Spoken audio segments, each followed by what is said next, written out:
If your real estate leads are not converting, there is a decent chance that you have a follow-up problem. Because here's the issue. Most agents have one conversation and then they send a just following up text message. Then they wonder why they get ignored. After thousands of coaching calls and group sessions, I have heard this same issue on repeat. So in this video, I'm going to break down exactly how to follow up with real estate leads without sounding desperate, annoying, or just plain weird. So let's get right into it. Stop treating every lead like they should be ready right now. The first mistake that agents make is treating every lead like they should be ready immediately. You meet someone, say at an open house, or you get a referral, and then you expect that person to be ready to book an appointment right away.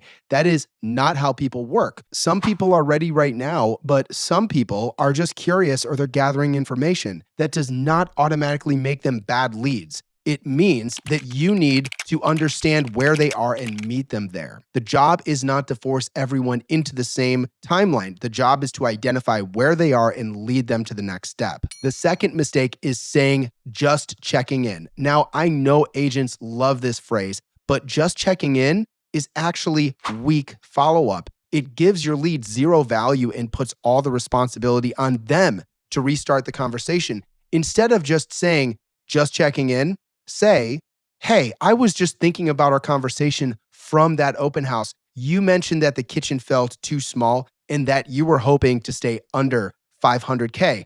I just saw 2 homes come up this morning that might be closer to what you described. Would you like me to send them over? Now, that is a completely different vibe. It reminds them of why you're reaching out and proves that you listened. The third mistake that agents make is that they don't have a follow-up framework that works. Here's one that is super simple. Context, value, next step. Context means why you're reaching out. Value means the thing you are bringing them that actually is useful. The next step means what should happen now. That is the whole framework. For a seller lead, that might sound something like, hey, you asked what homes in your neighborhood are actually selling for. I pulled the last 5 sales within a half mile. Would you like me to send you a quick breakdown? That is useful. The fourth piece is lead categorization, because if you treat every lead the same, your follow-up is going to be sloppy. I would put leads into simple categories.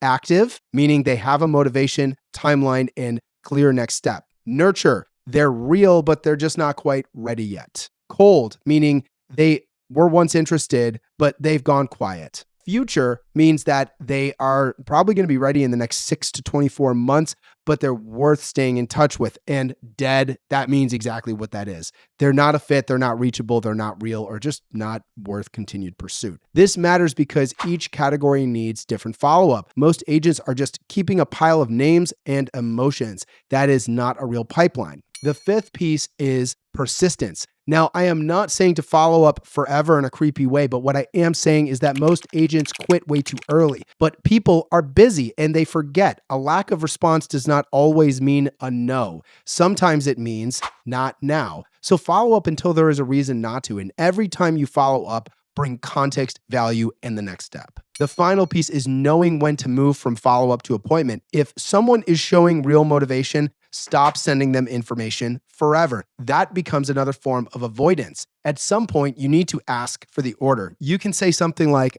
based on everything that you're asking, I think the most useful next step is for us to sit down and map this out. That way you can understand the market, your options, and what would actually make sense before you start making decisions. Would tomorrow or Thursday work better? See, the appointment is where the real work happens. So if your real estate needs are not converting, do not immediately blame the lead source. Look at the follow-up, where you're creating context, bringing value, and giving your lead a clear next step.